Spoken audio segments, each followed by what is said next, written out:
हर्षित राणा ने आग उगली डेब्यू पर रिकॉर्ड बना दिया, इंडिया के पहले बॉलर बने। तो फिर जायसवाल ने कारनामा तो एक अद्भुत किया, लेकिन एक जगह फीके पड़े। भाई दोनों में से किसका डेब्यू ज्यादा शानदार रहा? जब हर्षित राणा को पिक किया गया था मोहम्मद सिराज को ड्रॉप करके, तो बहुत ज्यादा सवाल खड़े हुए थे। उसके बाद कहानी कहां पर शिफ्ट होती है?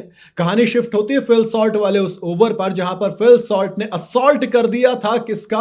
हर्षित राणा का। भाई 6-4 6-4 फिर एक और 6, 26 रन एक ओवर में कूट दिए थे। 5 बॉलों में 1 बॉल डॉट चली गई थी।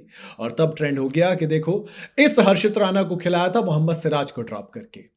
फिर हर्षित राणा ने एक कमबैक की कहानी लिखी, क्योंकि दोस्त कमबैक सेटबैक से ज्यादा बेहतर होता है। और जब 26 रन खाए अपने तीसरे ओवर में, तो चौथा ओवर लेके आए।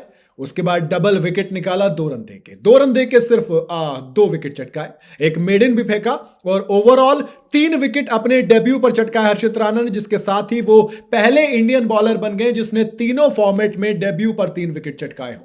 जब टेस्ट में डेब्यू किया ऑस्ट्रेलिया के खिलाफ तो 48 रन देके 3 विकेट चटकाए। जब T20 में डेब्यू किया इंग्लैंड के खिलाफ तो 3 विकेट 33 रन देके चटकाए। और अब इंग्लैंड के खिलाफ जब ODI डेब्यू किया तो फिर 3 विकेट चटकाए। हर्षित राणा एक स्टेटमेंट दे दी कि मैं यहां पर स्टे करने आया हूं।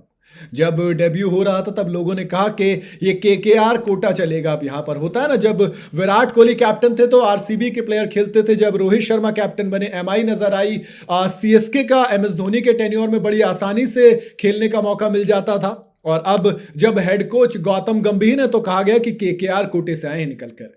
लेकिन नहीं दोस्त, निकलकर ये आए हैं अपने कोटे से, अपनी परफॉर्मेंस के कोटे से। तभी तो वो दोस्त कहते हैं ना कि कमाल जो होता है वो पहचान लेते हैं। ओवरऑल अगर बात करूं टोटल लोगों की जिन्होंने तीनों फॉर्मेट में 3 विकेट के साथ शुरुआत की है, तो जॉन लुइस इंग्लैंड के थे, अजंता मेंडिस श्रीलंका के, फिर देवेंद्र बिशु है वेस्ट इंडीज के, और पैटी कमिंस ने यह कारनामा करके दिखाया था ऑस्ट्रेलिया के लिए, और अब हर्षित राणा ने किया है इंडिया के लिए। बात करूं अगर यशस्वी जायसवाल के डेब्यू की, तो उनका भी आज डेब्यू था। बड़ा ही शानदार मौका था हर्षित के साथ।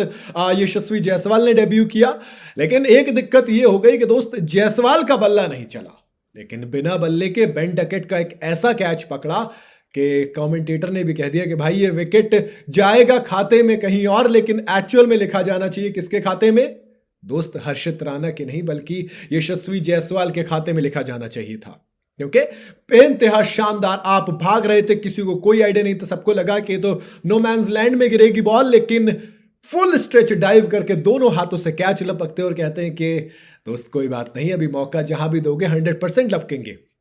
जायसवाल के डेब्यू से बल्ले की इतनी टेंशन है भी नहीं, क्योंकि दोस्त हम सबको पता है कि जायसवाल किस तरीके का खिलाड़ी है। वो जब चलता है तो आग उगलता है, और इसीलिए वहां पर कोई भी टेंशन की बात नहीं है। बाकी हर्षित राणा का डेब्यू कमाल का रहा। इन दोनों में से किसका डेब्यू ज्यादा शानदार रहा है शायद मुझे बताने की जरूरत नहीं, मेरे हिसाब से हर्षित राणा। बाकी आपको कैसा लगा मुझे कमेंट में आप जरूर बताइएगा। वीडियो अगर आपको पसंद आई हो तो इसे लाइक और शेयर जरूर करें, और जाते जाते चैनल को फॉलो और सब्सक्राइब जरूर करते जाइएगा।